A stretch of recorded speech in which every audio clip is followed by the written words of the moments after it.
Hey guys, LevelCap here, and welcome to another episode of This Week in Gaming. Battlefield 5's 8 launch maps have been announced. The reveal trailer, which I did a full breakdown of, showcases the hotspots of each map. They range in location from North Africa, France, Holland, and Norway. A 9th map, the tank-focused Panzerstorm, is set in Belgium and will release during the overture phase of Tides of War, so sometime in December or January. DICE's official blog has separate breakdowns of each map with tons of images and information. Battlefield 5's PC requirements have also been finalized. Overall, they're pretty modest, which is great news for players that bought their systems around Battlefield 1's launch. The recommended specs are an Intel i7 4790 or an AMD Ryzen 1300X for the CPU, and then either an NVIDIA GTX 1060 with 6GB of RAM or an AMD RX 580 with 8GB of RAM. However, for players looking to enable the game's ray tracing features, there's a pretty substantial bump in the hardware required.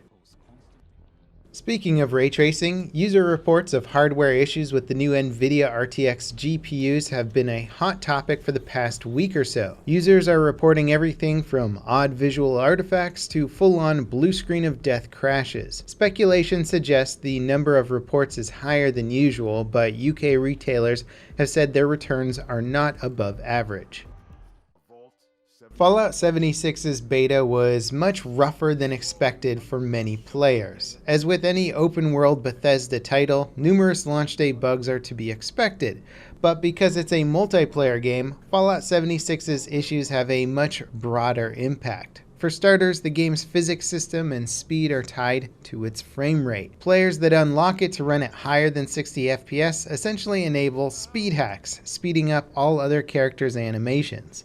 Bethesda won't have a fix for this issue until after the game launches. This is also on top of lacking basic features like an FOV slider. There's also other technical issues like stuttering and crashing, and gameplay issues like players having infinite health. All of these problems have really renewed the argument for Bethesda to update or change their game engine to something more modern. It seems like now more than ever a change is needed, especially considering Fallout 76 is a multiplayer game. Bugs that break the game for one player are now breaking the game for every other player on the server.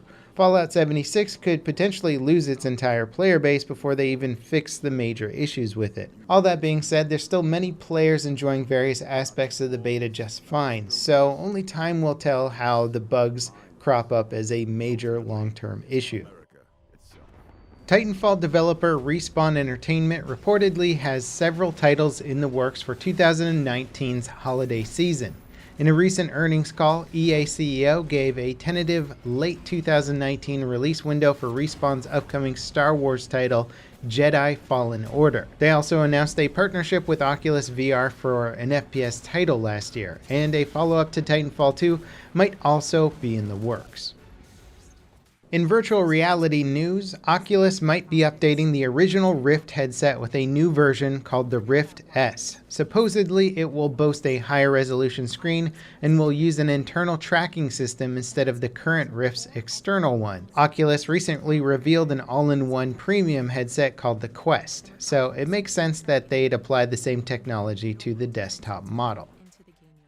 Black Ops 4 is under heavy fire for its new microtransaction system. Called COD points, you can use them to buy challenges called special orders that have unique cosmetic item rewards, pay for tiers in black market progression system, and even purchase specific cosmetic items. The community's issues with the COD points is twofold. The black market requires a massive amount of playtime to unlock everything, roughly 200 hours or so. The alternative is spending over $200 to unlock all tiers using COD points. The other issue is those special orders can't be unlocked through standard gameplay. You have to buy them first using COD points, which essentially locks cosmetic content you play to unlock behind a paywall.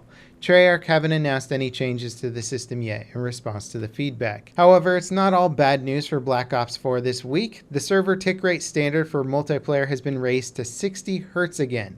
During the multiplayer beta, the server tick rate was 60 Hz, but on the game's launch, it was downgraded to 20 Hz to keep the launch smooth. Further refinements and updates to the multiplayer gameplay will ensure that Blackout maintains a solid position in the world of battle royales. Red Dead Redemption 2 Online assets have reportedly been data mined. The leak suggests player-owned vehicles and properties will be in multiplayer mode. Of course, by vehicles we mean horse-drawn wagons, so don't expect a Model T anytime soon. A beta for Red Dead Redemption 2 Online is planned to start sometime this month, but no firm release date has been announced yet. Analysis of Red Dead Redemption 2 HDR mode by Digital Foundry suggests the expanded color and brightness mode isn't actually expanded all that much. Players with HDR displays will get a dimmer, less vibrant presentation than other games with proper HDR support. That said, the game still looks phenomenal even without HDR. Rockstar haven't announced any improvements for the HDR mode yet.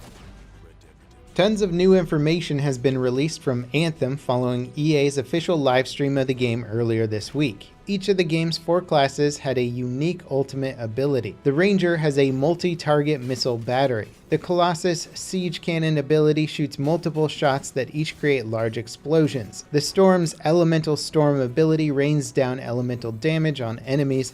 And finally, the Interceptor's Assassin's Blades does damage over time to any enemy hit by them.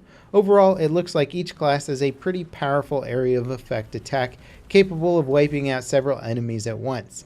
Anthem launches on February 22nd. The visually impressive Doom 2 survival horror mod Total Chaos has been released. It uses the GZ Doom source port and offers a campaign with 6 chapters, 8 enemy types, and tons of new weapons. Doom 2 was originally released in 1994. It's pretty incredible what modders have been able to do with such an old game. Total Chaos might not look that remarkable compared to modern titles, but considering how old the original game is, it's pretty incredible nonetheless. A full standalone version of the mod is available on its ModDB page, so be sure to check it out if you're interested. Another modern take on the retro FPS genre, DUSK, has an official release date, launching on December 10th. The game has been available in early access for about a year. It will launch at a discounted price of $16.66 and as the game's final 3rd chapter.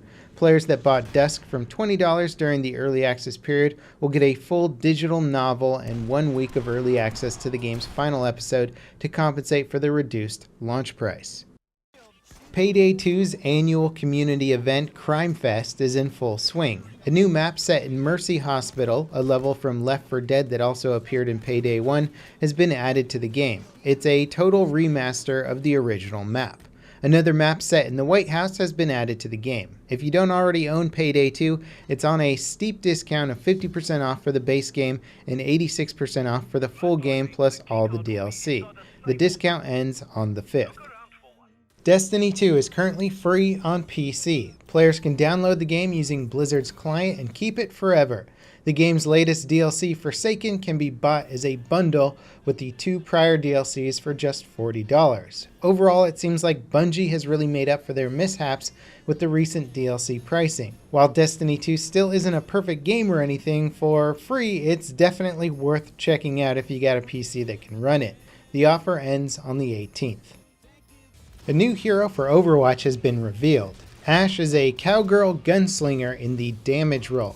She has a lever-action rifle that fires quickly from the hip or can be ADS'd for a more sniper-like shot. She can throw dynamite that explodes on a short fuse or when shot, so you could get some pretty cool mid-air trick shots. Her ultimate ability is a sidekick called Bob that charges forward to stun enemies, then lays down suppressing fire with his machine gun arms. No release date for ASHE was given, but it's likely she'll be available on the PTR sooner than later. In our final story this week, Twitch demoed a new feature at TwitchCon that debuts next year. Called Squad Stream, it allows viewers to watch up to 4 streams at once. Third-party multi-stream solutions have been a thing basically since Twitch launched years ago, but none of them have been directly integrated to the website like this. For games like PUBG, Siege, or any game with a strong emphasis on team play, this is a great way to see all different perspectives of a streamer's squad at once. Also, unlike the third-party options, Squad Stream will be available on Twitch's mobile app as well. Select streamers will be able to test it out later this year. Anyway, that wraps it up for today's episode of This Week in Gaming. As always, I hope you enjoyed. Let me know what story you thought was the most interesting, and I'll see you next time. This is Level Cap, signing off.